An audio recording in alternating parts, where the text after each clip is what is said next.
¿Qué tal? Muy buenas. Estamos un jueves más aquí a las 6 de la tarde en las cofradías, estrenando nuestra entrevista semanal. El domingo, si no lo habéis visto, os recomiendo muchísimo la tertulia que tuvimos en directo con Antonio Jaén. Estuvimos hablando en general de cartelería. Además, nos ayudó mucho porque nos descubrió a algún artista que teníamos perdido o no teníamos ubicado en el territorio. La verdad que lo pasamos muy bien y fue bastante ágil, que es lo importante en estas tertulias y lo que sabéis que siempre nos gusta. Nosotros hoy vamos a hablar de música cofrade, de tradición, de música cofradiera, pero antes de todo esto nos vamos a ir, como siempre, a escuchar la opinión de Miguel Díaz, Miguel Pureza. Vamos allá.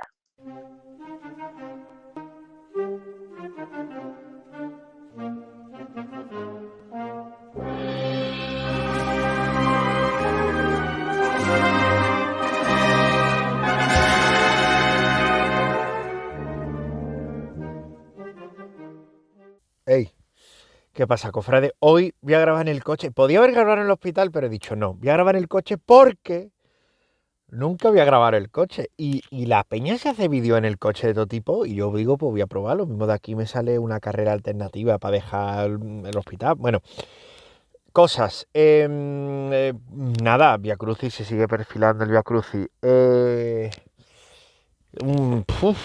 Es difícil, ¿eh? Porque si os dais cuenta, cada uno está haciendo lo que le da la santa gana. Ya sé lo que quería hablaros yo del Vía Crucis. En Málaga tenemos un problema gordo con la línea recta, ¿eh? Es decir, sabemos que el modo de llegar de un punto a otro más fácil es la línea recta. ¿Por qué no lo hacemos? ¿Qué problema tenemos? Que me acuerdo que cuando salió la O, me acuerdo que todo el mundo evidentemente, la O, las vueltas que va a dar, innecesario, tal. ¿Habéis visto los recorridos del Vía Crucis? O sea, ¿lo habéis visto? Es que hay cofradías que es que para ir de un sitio a otro tiran por 5 calles diferentes, dan un rodeo, vuelven a girar por el mismo lado, o sea, es esperpéntico. Entonces, bueno, no sé yo exactamente muy bien el objetivo, porque más que un Vía Crucis parece una magna de sobreros, ¿no? Entiéndase lo de sobreros como aquellos que todavía no han participado en nada, pues también tienen que tener su hueco forzosamente de esa manera. No sé, no me termina de convencer. Pero bueno, ya está sin más. Cada uno. Esto al final, el disloque este es propio de cuando os acordáis que decíamos, no, vamos a volver de otra manera, estamos volviendo igual que como lo dejamos. Pero bueno, ya está sin más. Que chicos, que lo paséis muy bien y ya veré yo cómo va esto del coche.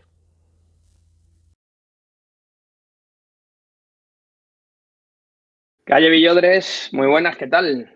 Muy buenas, Fran. ¿Qué tal? ¿Cómo Oye, estamos?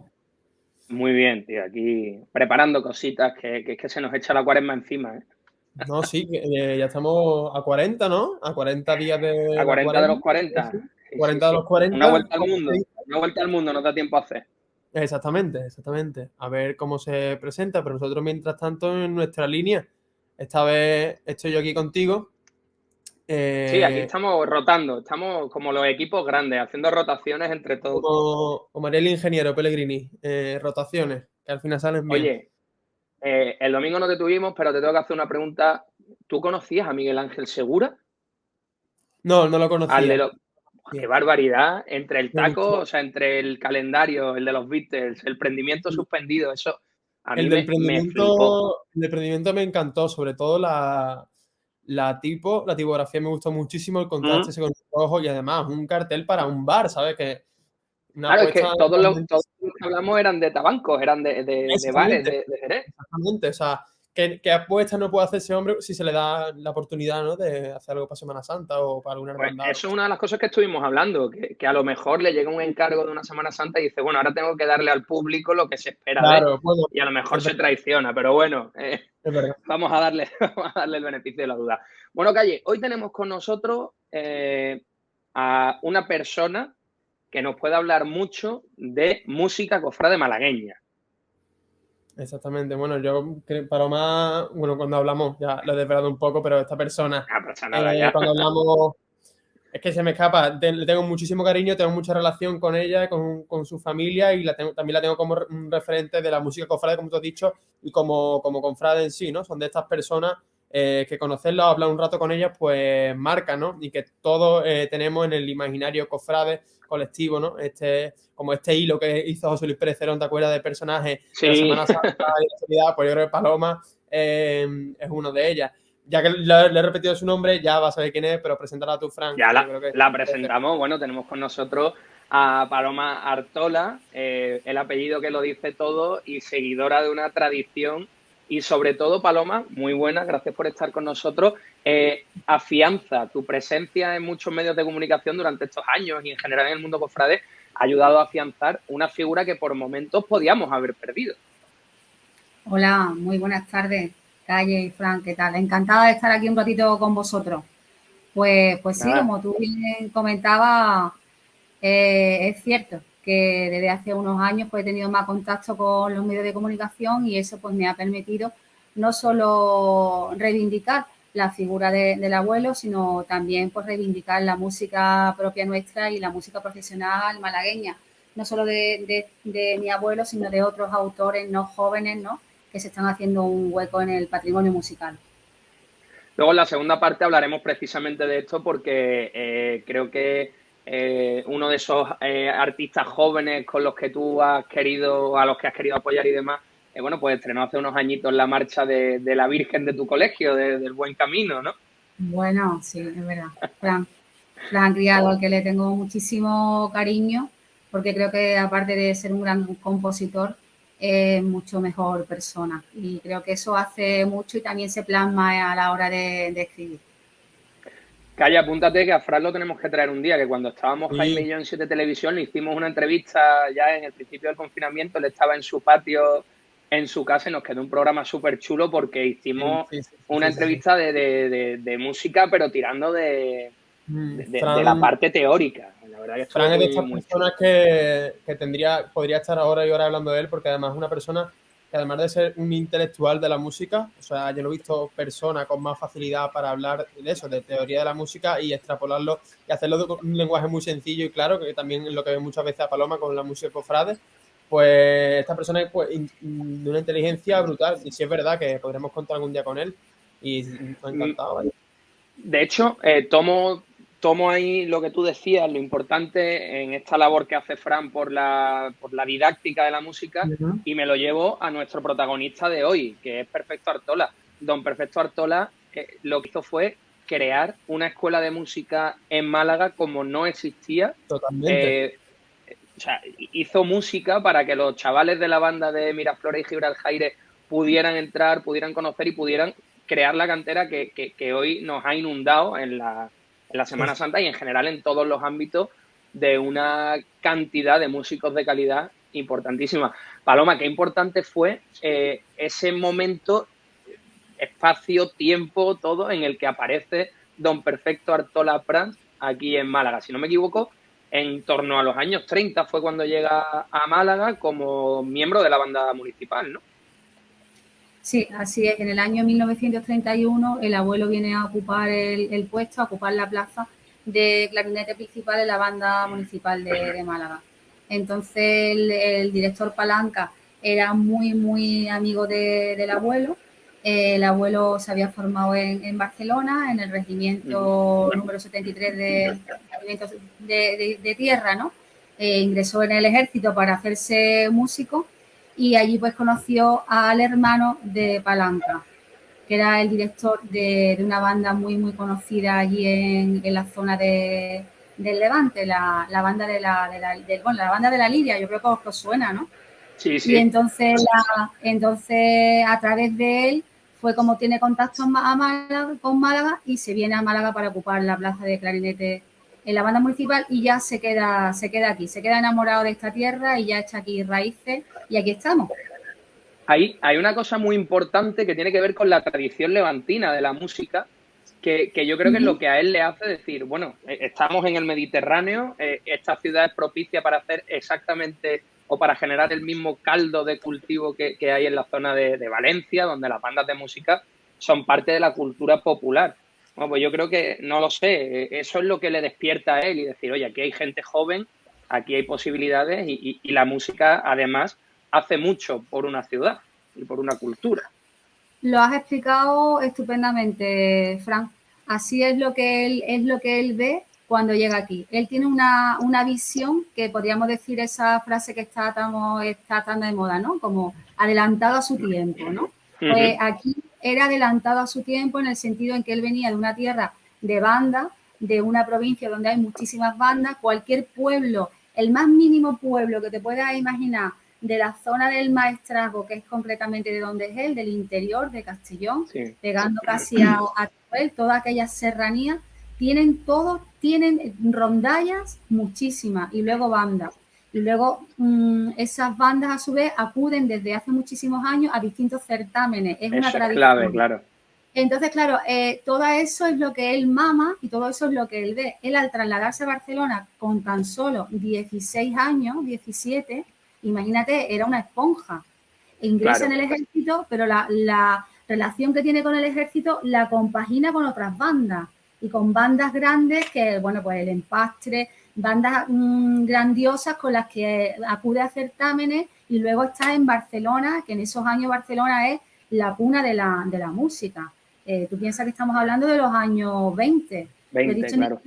en distintas ocasiones. El abuelo llega a conocer el jazz por el puerto de Barcelona y el jazz lo trae mi abuelo aquí, a Andalucía. Eso es una realidad. Hablamos de los años 30. Paralelamente, fíjate cómo se cultiva no solamente en la bandística, sino lo que es la música de orquesta, que es de lo que él se empapa haciendo esos bolos que también hacían extraoficial para ganarse 4 perras, para ganarse 4 duros, pues luego lo traslada hasta aquí y tiene la Orquesta Ortola, que ha permanecido durante décadas y décadas, ¿no? Luego la cancha a su vez mi padre y pues imagínate, en el Hotel Miramar concretamente, empieza mi abuelo a tocar en los años 30, el año 32, el año 33 y el último Artola que está en el Hotel Miramar es mi padre en el año 70.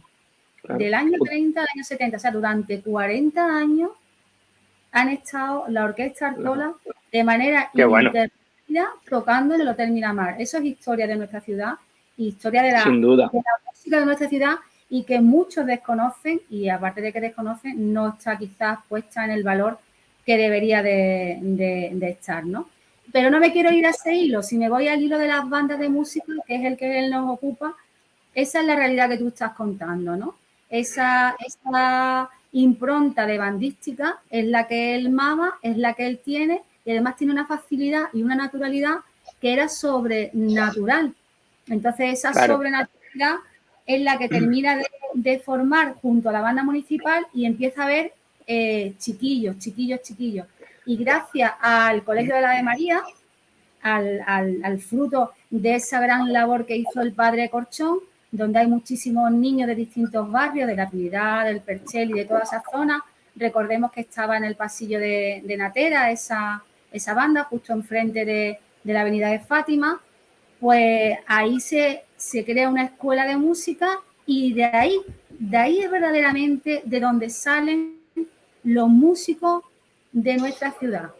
La trayectoria músico profesional que llega hasta nuestros días, músico profesional porque estamos hablando de ese hilo, ¿no? De ese estilo. Sí. Viene de ahí, Fran, porque de ahí es donde luego parte Miraflores, porque José María Puyán y Manuel Aragón son niños de la banda del Pasillo Natera.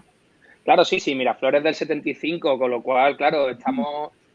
cuando se funda Miraflores, Perfecto tendría pues 71 años, si no me equivoco. Entonces... Exacto. Pero tú decías... Dime tú y ahora te cuento. Perdona, Frank, que justo ahí cuando el abuelo tiene 71 años, el abuelo está ya, digamos, jubilado. Ese es el año 74-75, que ya el abuelo oficialmente al cumplir 70 años se jubila acaba sus días como subdirector del Conservatorio Superior de Música de Málaga, donde la dirección la compaginaba en ese momento José Andreu, que también ha sido otro gran músico que venía del Regimiento Aragón 17. Y por un lado, José Andreu era director, el abuelo era subdirector y acaba también su etapa en la banda municipal, aparte de la agrupación lírica, ya hacía años que había terminado con la Orquesta Sinfónica Provincial de Málaga. Y justo en ese momento es cuando ya el abuelo se mete de lleno en la composición. Pero recordamos que a pesar de ser el año 74-75, que es cuando se funda Miraflores, el abuelo sigue de manera altruista colaborando con la Banda Municipal de Málaga hasta el año 79. Justo en esa época estaba de alcalde Luis Merino, que hoy en día es el director de, bueno, él ¿no? El que lleva la comisión, ¿no? El presidente del Centenario, de la Comisión del Centenario. El presidente de la Comisión del Centenario, y el abuelo está hasta el año 79, que incluso Luis Merino le decía, pero por favor, Artola, ¿cuándo vas a dejar esto? Y mi abuelo, pues, había una carencia enorme a amortizar a tope lo que son las plazas de la banda municipal, y entonces él no era capaz de desligarse de eso ni de soltar eso, porque era tan suyo, que era algo como decir, me estoy desprendiendo de un hijo, ¿no? Que ha sido su hijo más querido, ha sido la banda municipal. Porque, perdona, Fran, el otro día leía algo del abuelo y me llamaba mucho la atención, porque a veces cogemos datos de sitios que no son totalmente veraces, ¿no? Que no están contrastados, claro. El abuelo había estado, me parece que eran 8 años en la banda municipal de director. Y el abuelo ha estado 48 años en la banda municipal de Málaga. De los 48 años que está la banda municipal de Málaga, 34 años como director. Primero eso como estoy viendo aquí. Y después del 31 al 79 en la banda municipal y desde el 51 al 79 director. Exactamente. Una parte fue digamos, interino, y luego como plaza en propiedad, ¿no? De dirección, ¿no? O sea que fíjate la trayectoria. Paloma, tú es que decías hace un momento, bueno, el hilo que nos interesa es la banda. Nosotros aquí en las cofradías, aunque nos llamemos las cofradías, lo que intentamos es tener la visión lo más amplia posible. Probablemente la parte de Don Perfecto Artola que más conozcan nuestros espectadores sea la del Perfecto Artola cofrade, a partir de cuando empieza a componer en el 76, de una forma casi continuada hasta los años 90. Y también decías una cosa al principio, que me voy a quedar con eso, le voy a dar paso después a Calle para terminar esta primera parte, pero has dado con una cosa que yo creo que es lo que hace, desde mi punto de vista de absoluto lego en la materia, que es lo que hace que la música en general en Málaga se convierta en algo más que en una cosa de aficionados, que es también traer aquí esa cultura de certámenes, no tanto de crear los certámenes aquí como que las bandas de Málaga fueran a, entre comillas, competir a esos certámenes. Cuando una banda se tiene que enfrentar cada X tiempo o varias veces al año a ponerse delante de un público especializado acompañado por otras bandas, eso hace que la calidad, por mucho que sea una banda juvenil, tenga que estar en constante crecimiento. Y eso es una cosa que entiendo que también trae esa cultura levantina de Don Perfecto, ¿no? Sí, mira, además ten en cuenta una cosa, que muchas veces tenemos como un poco de miedo, ¿no? De miedo a afrontar una serie de situaciones que no sabemos si las vamos a realizar o cómo las vamos a acotar. Pero en el momento en que se rompe el hielo, que es el momento principal, eso va como rodado, ¿no? Lo que tú estás comentando de esa cultura, llega un momento en que cuando tú eso lo haces con un hábito y con una naturalidad, no es tanto, no sé si voy a ser capaz, no sé si vamos a estar preparados. Cuando él decía hay que trabajar more fort, o sea, muy fuerte, a diario, o de una manera constante. Cuando tú vas haciendo eso de una manera paulatina, cuando llega el momento de presentarte en un sitio, eso ya lo tienes intrínseco, entonces eso ya no te cuesta trabajo.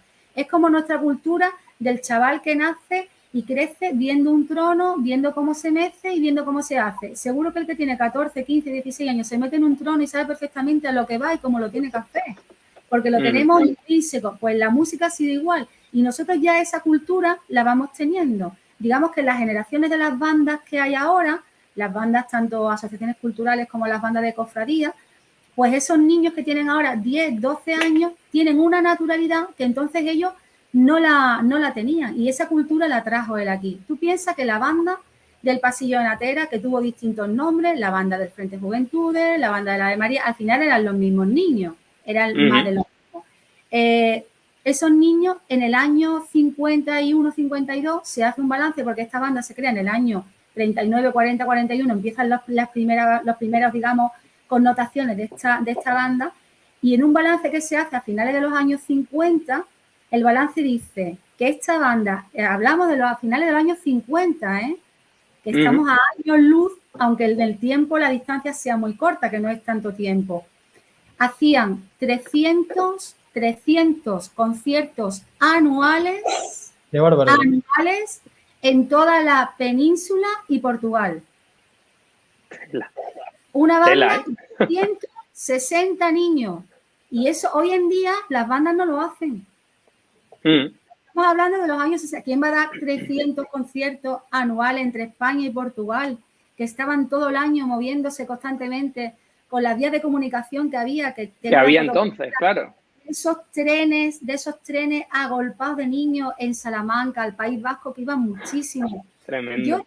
Yo te voy a pedir una cosa, Fran, que esta tertulia y este programa que tú haces tan entrañable, ¿no? Y tan cercano, ¿no?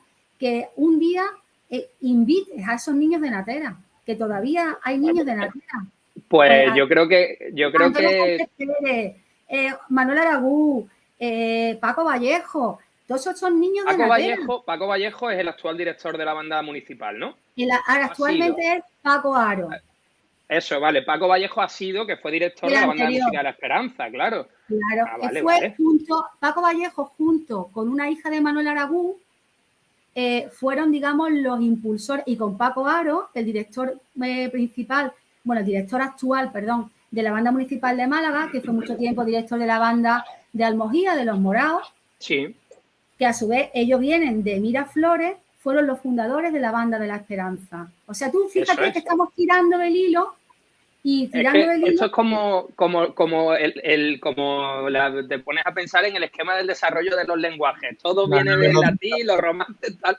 Pues aquí viene igual. Todo en Málaga es que no había una tradición previa, efectivamente. Pues Paloma, te vamos a tomar la palabra. Calle, te voy a dejar cada una pregunta para justificarte en esta primera parte y luego seguimos, dale. No, que va. Si nosotros encantados, si aquí esto para que hables tú. Es un gustazo siempre escuchar a Paloma y la verdad que en esto, en tema de música y eso, yo por ejemplo tengo más que callar, ¿no? Y soy una persona que le gusta escuchar. A mí me gustaría saber porque es una sensación que da, ¿no? Yo quiero aportar aquí el aspecto, no es mi campo, entonces un poco de persona que no entiende los porqués, ¿no? De la música.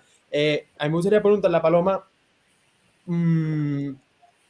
cómo se ha conseguido o cómo se ha desarrollado este sentimiento de pertenencia o identidad, ¿no? De lo cofrade con la música de Artola. O sea, ¿de dónde viene esa raíz? ¿De dónde viene que le inspira a él sus melodías? Ha dicho antes lo del jazz de Barcelona, me parece súper interesante. ¿Cómo surge este vínculo, ¿no? Que existe entre la música de Artola con la Semana Santa de Málaga? Porque para mí Artola es la banda sonora de la Semana Santa de Málaga. Artola ve cofradía y nace su música. Artola trae su música ya y la adapta a lo que ve, o es un medio camino entre estas dos cosas. No sé si sabes por dónde voy, Paloma. Pues mira, Cayetano, te agradezco, Calle, esta pregunta porque me parece muy interesante y es una mezcla y un compendio de lo que tú estás diciendo. Él tiene la música dentro y tiene una naturalidad especial y particular que solamente se da en determinadas personas y eso es así. Lo que pasa que he dicho desde una persona que es directamente un familiar, en este caso yo, que soy su nieta, suena como que yo quiero quedar muy bien con lo que era la música de mi abuelo. Y eso no es cierto, eso es una realidad que está recogido dentro de los 100 mejores músicos que ha dado la tierra de Valencia. Pertenece a la Biblioteca Nacional de Valencia y sus obras están todas encuadernadas en 3 tomos por la importancia y por la relevancia que tiene. De ahí ya quiero decir que es una persona que se cría, que nace, que mama, que su literatura, que su gramática, que su estudio vienen de la música de finales del siglo XIX. Imagínate ya de lo que estamos hablando y de lo que él conoce en esa Barcelona de lo que habíamos dicho.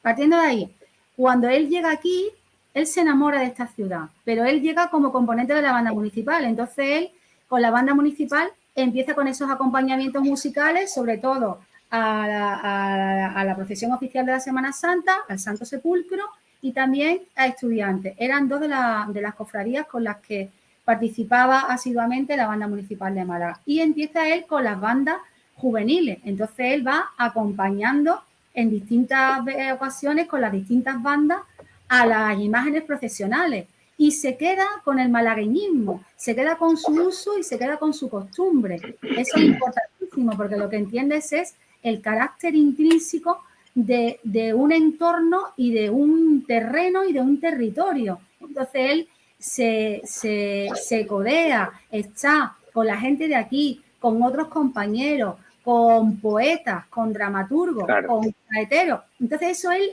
se lo empapa y cuando él eso le llega al corazón, él luego lo plasma con su música, porque su música tiene las características y las reminiscencias de Málaga en todo y cada uno de ellos, porque Totalmente. se implica en cada una de las cofradías. A micrófono cerrado hablábamos con Fran hace un momento de la marcha de Jesús de la Sentencia, ¿no? Que tiene connotaciones del himno de infantería. Claro. ¿Por qué? Porque él sabe que este ejército de tierra es el que acompaña a infantería. ¿Por qué el himno de la coronación de los dolores tiene compases del himno de la Guardia Civil? Por la misma razón. ¿Por qué Virgen de Gracia es una malagueña? Porque es la malagueña por excelencia. Hay otras malagueñas en otras marchas, en otras melodías, en otras músicas, pero no como lo insertó en Virgen de Gracia. Pero... ¿Por qué cambia el campá de estudiantes para la cofradía de estudiantes? Porque lo hace de una manera para que pueda marchar con el tiempo, ¿no? Con el tempo, ¿no? O sea, que tiene su intrínculis, por decirlo de alguna manera. Pero una cosa rápida antes de que Fran Sí. aquí el corte. Realmente hay algo de cofrade, ¿no? Porque sí, o sea, todos sabemos la relación, ¿no? De que pudiera conocer perfecto con las hermandades y los vínculos militares, ¿no? O incluso con el folclore malagueño, con eso de la malagueña. Pero, por ejemplo, a mí lo que me suscita y lo que muchas veces que veo que lo que despierta en la música de Artola a las personas, a los cofrades en sí, es esa sensación de... Es que no sé explicarlo porque es algo tan superfluo tal vez. Lo cofrade, por ejemplo, el poema sinfónico suena tan a un domingo de Ramos por la mañana. O sea, son experiencias como tan concretas y condensadas en algo tan breve y tan conciso que me cuesta creer. O sea, realmente Don Perfecto era una persona cofrade. No a lo mejor como lo entenderíamos hoy, pero se le podría considerar más o menos cercano a lo que actualmente una persona a la que le movía esa pasión por lo cofrade, o igual que más o menos nos podemos a nosotros. Totalmente, Calle, totalmente. Él, en lo que era, en el caso de la composición de música profesional y en el caso del poema sinfónico, lo que engloba en 8 minutos todo lo que él se empapa de lo que es una Semana Santa en Málaga, lo que es la pasión, la muerte y la resurrección. Porque inserta la música folclórica, la música popular, la malagueña, e inserta 2 saetas en la voz de un hombre y en la voz de una mujer a través de un saxo alto y a través de un oboe, inserta los compases de la marcha fúnebre de Chopin, retratando ese momento que él ha compasado tanto. Y ojo, te voy a decir una cosa, cuando hablamos de los ensayos de los hombres de trono con la música y tal, el abuelo tiene textualmente escrito: conseguí uniformar a la banda municipal y conseguí que el piqué de la Marina, el trono y la banda municipal marchásemos todos al mismo tiempo. Estoy hablando de los años finales de los 30, ¿eh? Por la estética, incluso más allá de la música. Exactamente, aparte para el abuelo era súper importante el ir uniformado, el que, bueno, te puedo contar anécdotas de que no tenía unos zapatos y le decía, ven allí a Fernando el Católico, hombre, que te voy a dar unos zapatos nuevos, que con esos cordones no puedes. Paloma,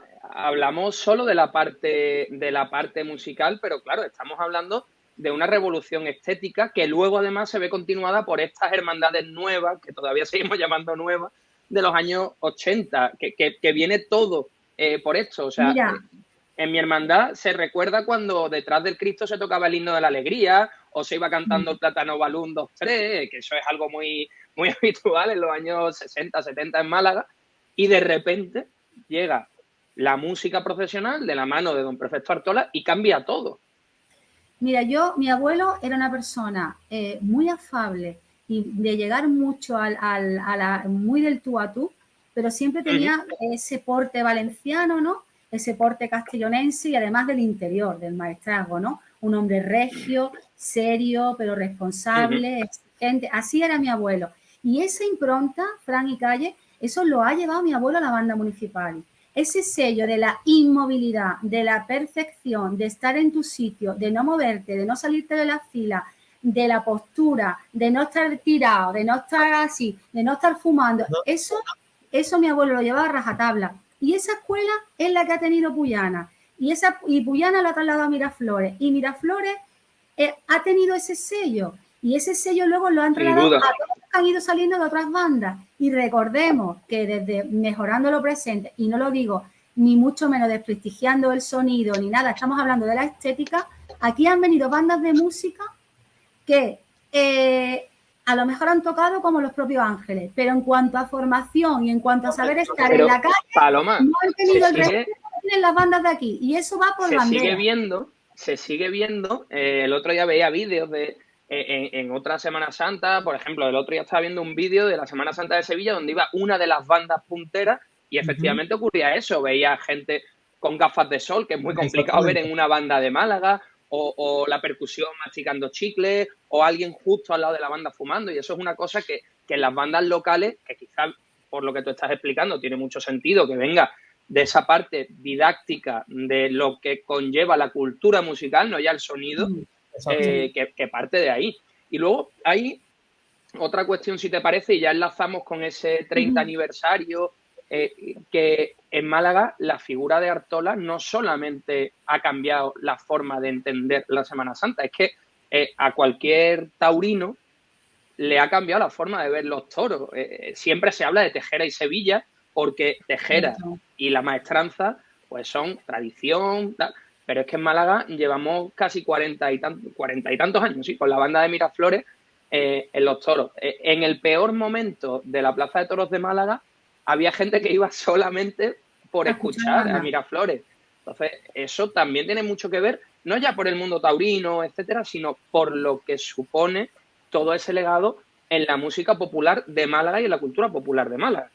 Totalmente, Fran, ¿tú piensas que hay unas generaciones de personas, que hablamos de gente que ya hoy en día muchos han desaparecido, pero que pueden tener, pues eso, 90 años ahora, si los tienen, 90, 80, 70, fíjate que van bajando y ya esas generaciones tienen que ser que se lo hayan pasado a otras más jóvenes, que han crecido en Eduardo Con, que han estado antes, porque el kiosco, digamos, bueno, el auditorio, porque él le llamaba kiosco, ¿no? El auditorio de música del Eduardo Con, que se inaugura el 25 de diciembre del año 1960, se traslada ahí porque el abuelo hace una mención específica donde dice que la música debe estar al alcance de todo el mundo y que la música debe ser escuchada por todo el mundo en un sitio respetable. Entonces se llevan allí la música. Bueno, pues esas generaciones crecen ahí y en la Plaza de Toros. Al final son los mismos públicos, pero a un público al que se le dio una variedad muy grande que Málaga no tenía. No solamente el paso doble de concierto, que es maravilloso, el paso doble taurino en la plaza, sino luego también a través de esos conciertos en Eduardo Con, de zarzuela, ópera y de la música española, ¿no? Como era Albéniz y Falla, ¿no? Que eso era todo excelencia, ¿no? Y luego la facilidad de estar al alcance del público, que se volvía el abuelo en mitad de cuando terminaba un concierto y decían, ¿qué quieren ustedes escuchar? Y le decían, pues toca usted la boda de Pedro Luis Alonso. Señores, la boda de Pedro Luis Alonso. Y sacaban en el papel y se ponían a tocar. O sea, una profesionalidad pues fuera de lo común, ¿no? Y esa impronta y ese sello lo tiene Málaga en su música. Y es cierto, en la Plaza de Toros son muchos los aficionados que han crecido bajo eso, bajo la batuta de Artola y bajo los pasodobles tan emblemáticos de nuestra España, ¿no? De nuestra ciudad, de nuestro país. Y en base a esa relación con los toros, ¿no? Y ya con la propia Semana Santa, quiero también ya meter otro tema que he visto que me había comentado antes Fran por aquí, ¿no? Y es esta recuperación o esta notoriedad de Artola o presencia de Artola que tiene su momento, ¿no? Yo tengo un amigo muy cercano a ti, Paloma, que le gustan mucho los toros también, y cuando vamos siempre están, no han tocado la concha flamenca del abuelo, otra vez no han tocado la concha flamenca del abuelo. Oye, hoy que tampoco lo han tocado y está siempre con lo mismo. Y en base a eso me llama la atención cómo se han vivido verdaderas épocas o tramos en el que se ha apostado muchísimo por la música de Artola, tanto en la Semana Santa como en los toros. Yo controlo más el tema de la Semana Santa, los toros no tanto. Y ahora parece que estamos en una etapa como de redescubrimiento, ¿no? O apuesta otra vez, pero sin embargo, como ha comentado antes Fran, antes tras las cámaras, ha habido ocasiones donde se ha echado en falta la presencia de la música, ¿no? En el caso de La Magna, ¿no? Donde ha habido, pues, ciertos escenarios donde se esperaba esta presencia, ya que era como el evento, ¿no? De la Andalucía Cofrade, en el que Málaga iba a mostrar su identidad, aunque ya lo viene haciendo muchísimos años, gracias a Dios, pero en el que Málaga tenía que apostar todas las cartas a su propia identidad, y cómo no mejor hacerlo con la música y teniendo un compositor propio y tan nuestro como es Artola, y decir, ¿por qué no está sonando Artola tanto hoy? ¿Por qué no? Entonces, un poco en eso, cuando va al Toro, ¿por qué no suena la Concha Flamenca? Y cuando va en Semana Santa, ¿por qué no suena el himno de coronación o tal? ¿En qué momento estamos ahora, Paloma? ¿O desde qué óptica lo ves tú? ¿Y hacia dónde podríamos encaminarnos con esa...? Porque entiendo que también abusar de ello no sé si sería perjudicial. Yo creo que todo tiene su justa medida. Yo creo que tú mismo, a través de la pregunta, quizás tengas la respuesta, ¿no? Yo el ser objetiva me cuesta a veces trabajo, ¿no? Lógicamente, ¿no? Pero siendo lo más objetiva posible, que creo que lo he sido y procuro serlo en todos los programas y en todas mis intervenciones, pienso que hay personas que quizás sean más jóvenes y no conocen a Artola, ¿no? Porque seguramente si tú y yo nos trasladamos, bueno, tú eres un poco más joven, pero Fran quizás está un poquito más cerca de mi edad, nos trasladamos más a nuestra Semana Santa, Fran, para nosotros, pues Jesús de la Sentencia o Virgen de Gracia o nuestro Padre Jesús no, porque es un icono, digamos, total, que sería como amarguras, porque son marchas que no pasarían nunca de moda, ¿no? Pero son nuestra Semana Santa, pero seguramente, Calle, si hay niños de generaciones como la edad de mi hijo Manuel, que tienen 13 o 14 años, pues a todos les gusta mucho la marcha Mi Amargura, por ejemplo, ¿no? Claro. Y quiero decir, ¿no? Es que cada uno luego tiene su Semana Santa. Es que seguramente las generaciones que tienen ahora 4 o 5 años, cuando tengan 20, el recorrido profesional, si nos vamos a otro palo, será su Semana Santa. Claro. Y ellos conocerán esa Semana Santa, pero no será nuestra Semana Santa. Nuestra Semana Santa es otra. Entonces, he querido poner un poco un ejemplo para ver cómo el ser humano puede cambiar de pensamiento o de modos o de gustos. A lo que voy, que hay cosas que lo que son, y lo que es del César es del César, y no se puede pasar desapercibido de Artola porque es imposible, es totalmente imposible. Una vez dicho eso, luego están los gustos y los modismos. También cambian la cultura y la base de cada uno. A muchos, a pesar de lo que crean que Artola puede ser una artolada, que a veces se puede decir en tono despectivo, y yo lo tomo con muchísimo cariño, vaya por ahí, no hay que desprestigiar a la marcha, porque a lo mejor una artolada o es una gran marcha de Artola para los grandes desconocidos de la partitura y para los grandes desconocidos de la música. Esa es la realidad. Paloma, acabas de dar con ese concepto de artolada, que efectivamente yo creo que tiene su origen en un tono despectivo, pero que luego ha ido tomando una parte, todo lo contrario, ha ido a decir, oye, pues hay momentos donde hace falta Artola y lo que tú dices, mucho cofrade ha evolucionado de desprestigiar o de tener en el cajón lo de Artola, y para mí yo creo que hay un momento clave en mi desarrollo como cofrade, que es una salida de la Virgen de la Concepción, no recuerdo en qué aniversario fue, en el que yo prácticamente no conocía la obra de Artola porque no se tocaba. Te estoy hablando de los años finales de los 90, principios de los 2000 sería. Fueron unos años muy malos para el abuelo. Claro, y de repente, no sé si yo iba participando, estaba en el público, y tocan en bucle como 3 o 4 veces en la entrada y luego en el interior de los mártires Concepción de Artola. Y se me mete esa melodía en la cabeza. Y claro, ya te llama la atención y empiezas a escuchar. Y yo con esta reflexión quiero darte ya, por ir cerrando, que nos quedan 2 o 3 minutitos, en estos 30 años desde su muerte, estos 30 años que han pasado, ¿cuál es el legado que crees que queda y cuáles son los músicos o las personas que crees que pueden tener la posibilidad de recordar a la figura de Artola a través de su música? Es complicado, ¿eh? Yo creo que el legado son todas las obras que están ahí, y todas las marchas que están ahí. Eso está ahí, con lo cual no puede desaparecer, eso está. O sea, su compendio de sus 42 o 41 marchas, que son las que han quedado, las desaparecidas que no han vuelto a aparecer, como fue la escrita al Nazareno del Paso y a la Virgen de la Esperanza. Se rescató el credo del mutilado, que se encontraron unos papeles y Juan Carlos Campello hizo los papeles que quedaban, ¿no? Las partichelas. Dicho una vez esto, la obra está ahí, o sea, eso está ahí. ¿En qué medida está o no está en función de los cofrades? Estará en la medida que el cofrade malagueño, porque el malagueño es el que tiene que hacer extensivo esa música para que pase la frontera, porque en otras fronteras no tienen ningún tipo de problema y a lo mejor son menos llevaderos por las modas y a lo mejor respetan más y tocan más, no es que toquen más Artola, pero sí lo ven con otras miras. Esto no lo he explicado muy bien y puede prestar a la confusión, pero lo que quiero decir en sí es que va a depender del cofrade y de las cofradías y de las crucetas musicales que elijan los cofrades, que esté más presente o menos presente Artola. Esa es la realidad.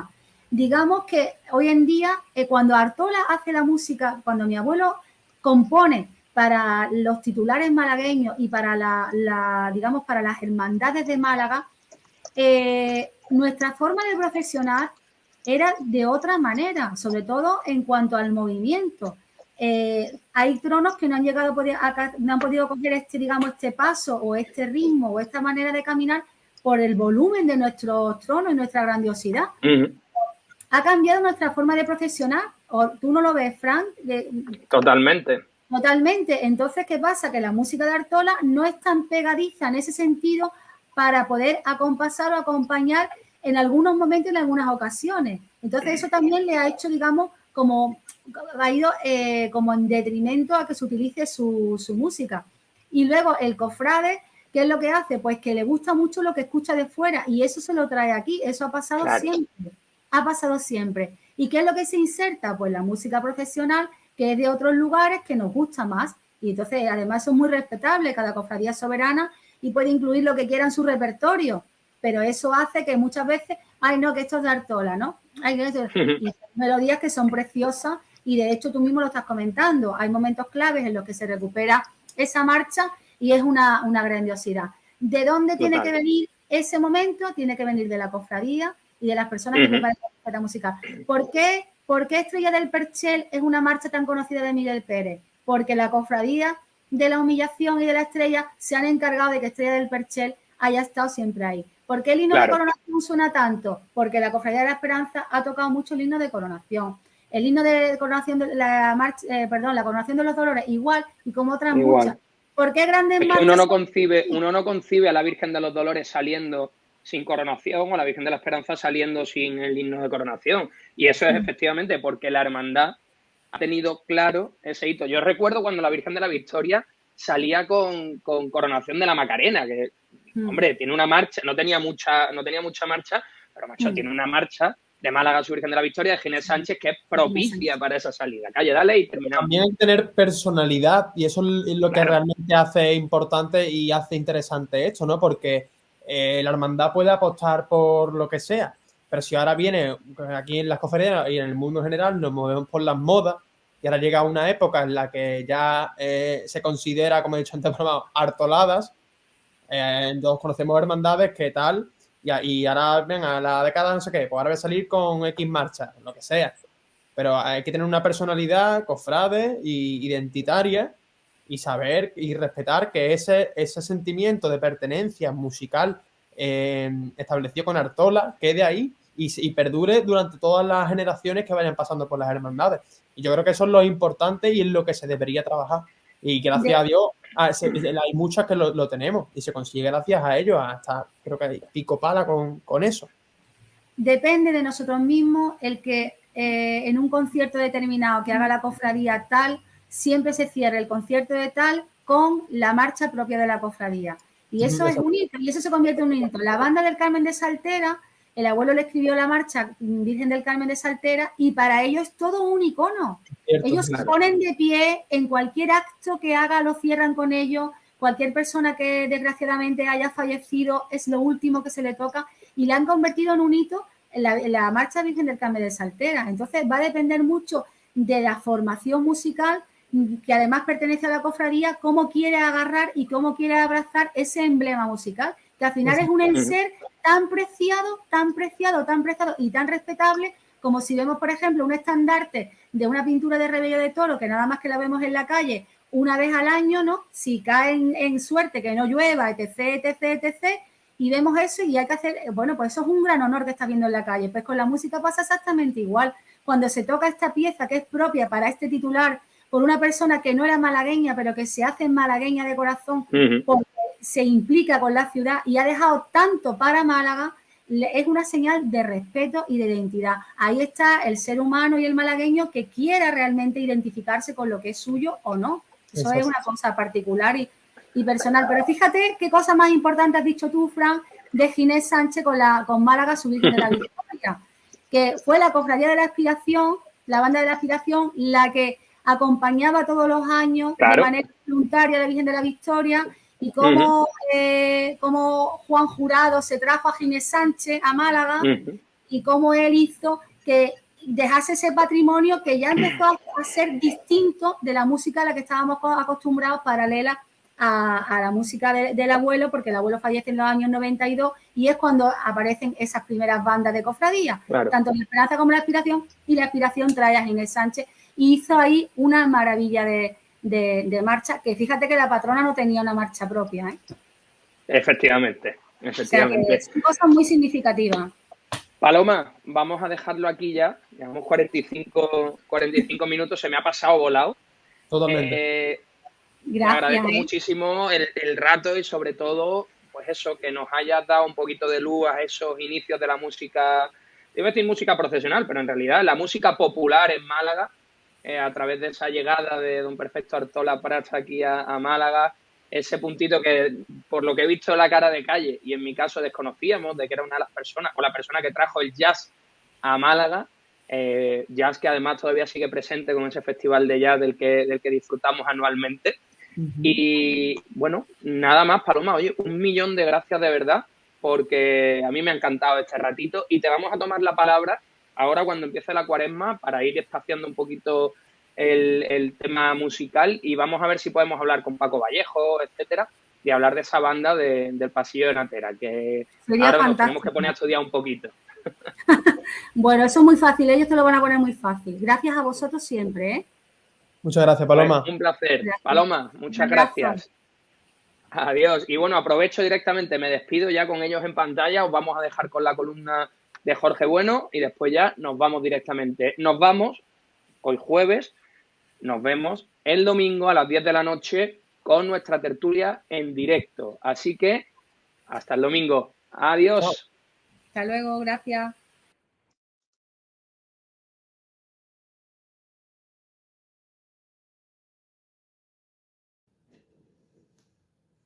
Hola, buenas tardes. ¿Cómo estáis?